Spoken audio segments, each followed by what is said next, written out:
Can you imagine what it would be like fighting in an army that didn't see you as a human being?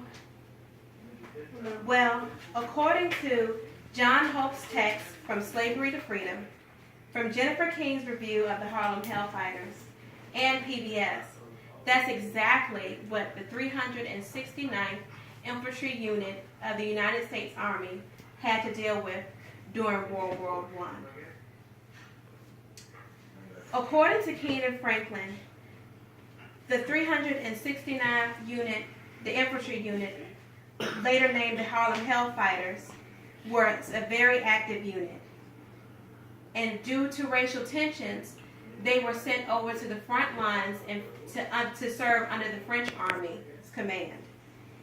And they were the first unit to reach the Rhine River over in Germany. And there they served actively for 191 consecutive days.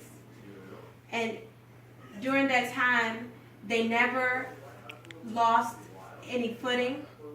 They never lost a trench. And not one of their soldiers was captured by the enemy.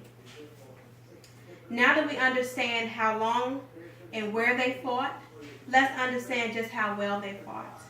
The best example of this is Henry Johnson and Needham Roberts.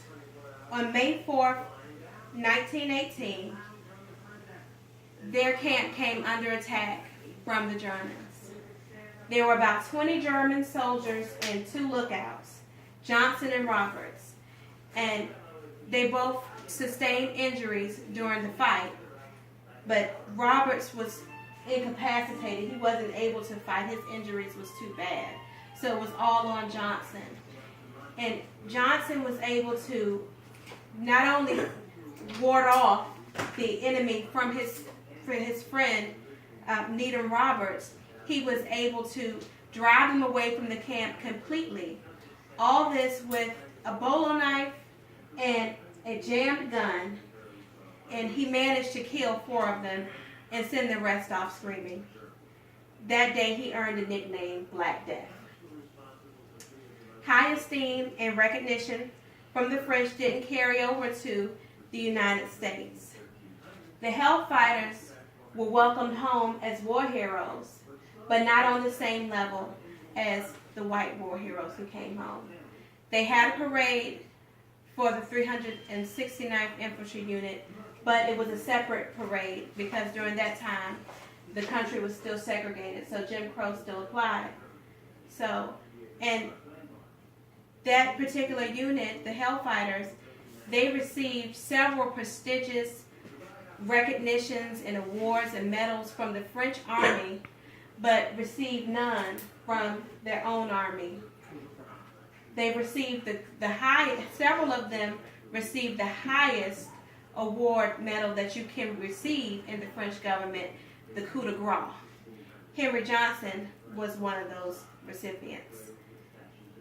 It wasn't until about 100 years later that Henry Johnson's family was presented the Congressional Medal of Honor for his role in the fight. So, in conclusion, the Harlem Hellfighters proved themselves to be invaluable in World War I, even though they didn't get the freedoms that they fought for. So, I would say it would be a disservice not only to their legacy, but to ourselves as Americans if we didn't take this time to understand and learn about who these men were and what they sacrificed for we the people of the United States of America. Thank you.